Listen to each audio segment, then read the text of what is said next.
pouquinho sobre a série Percy Jackson e os Olimpianos, do Rick Riordan. A série é composta por 5 livros e foi lançada no Brasil pela editora Intrínseca. O primeiro livro da série é O Ladrão de Raios. O livro é narrado em primeira pessoa, então todos os acontecimentos é narrado pelo Percy, que é o personagem principal da série. O Percy ele é um garoto de 12 anos e ele relata logo no início do livro que ele sofre de dislexia e déficit de atenção.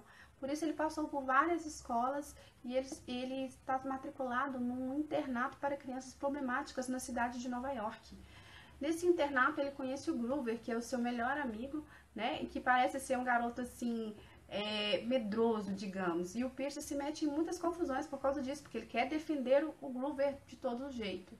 E ele também conhece o seu professor de latim. Durante um trabalho, né, do internato, eles fazem uma visita ao museu.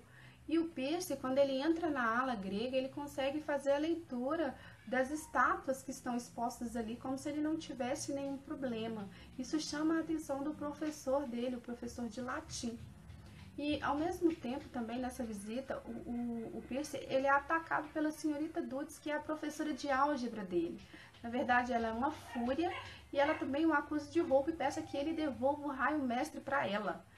Ele não sabe o que está acontecendo, ele não sabe o que ela é, o porquê daquilo ali, do que ela está falando, então ele fica muito confuso. Ele consegue se safar, escapar com vida, e ele é ajudado pelo Groover.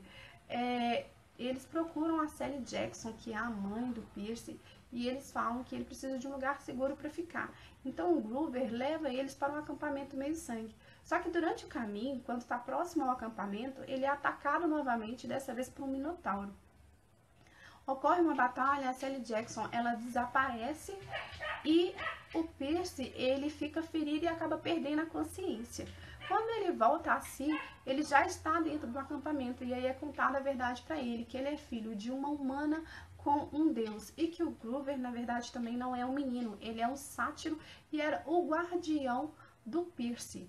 E também o professor de latim do Percy, que é um centauro, também está neste acampamento. O acampamento ele é dirigido pelo deus do vinho, o senhor Dionísio, carinhosamente chamado por todos por Senhor D.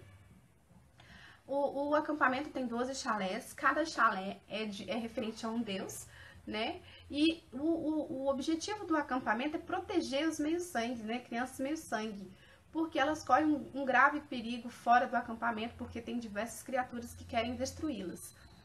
O Percy, ele quer a todo custo saber o que houve com a mãe dele e ele quer encontrá-la.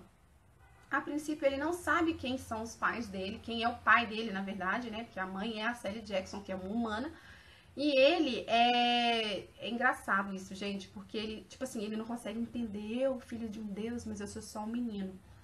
E ele conhece a Annabeth do Chalé 6, ela é filha de Atena, e também o Luke, que é filho de Hermes, que é o patrono dos viajantes, e o Percy ele fica com o Luke no Chalé 11 até ele ser reivindicado, né, até descobrirem quem é o pai do Percy.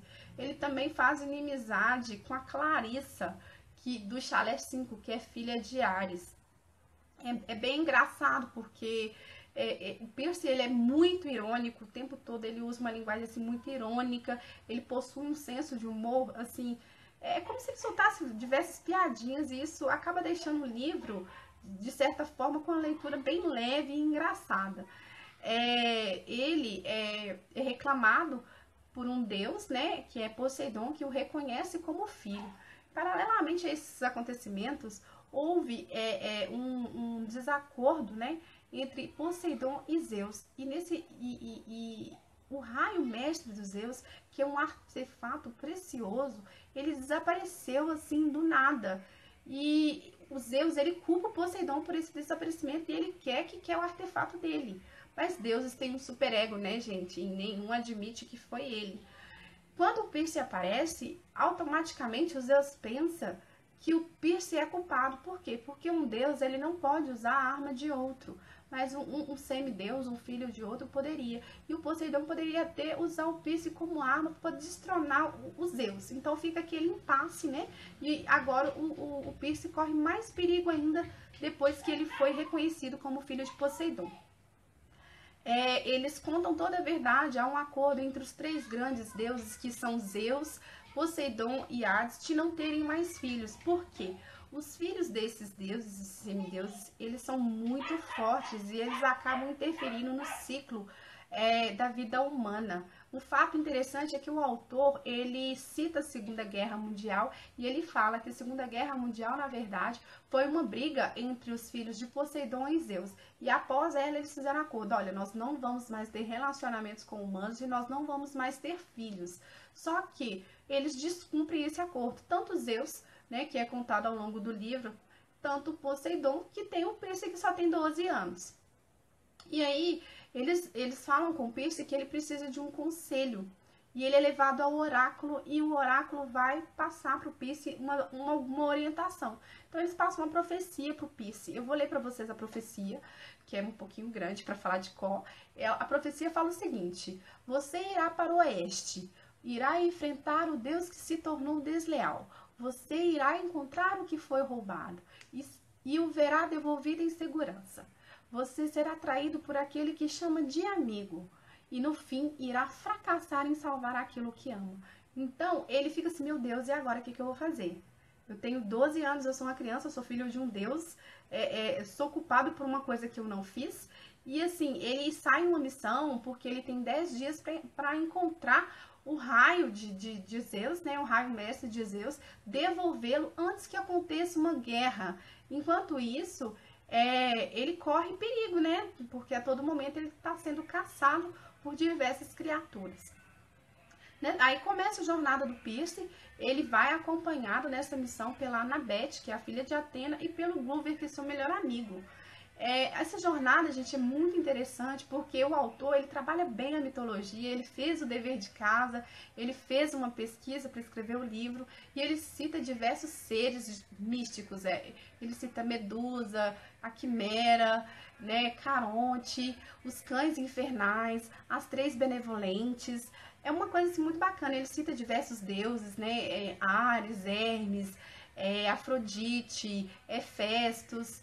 E a aventura do Perse, ela é muito bacana. O Perse, ele é um personagem com muito bom humor, né, o tempo todo. Eles correm perigo e conseguem, né, ir se safando. Mas aí a profecia, ela fica o tempo todo barrando e fazendo com que o leitor queira descobrir o que está acontecendo. Porque quem vai trair o Perse? Será que o Perse, ele não vai conseguir salvar a mãe dele?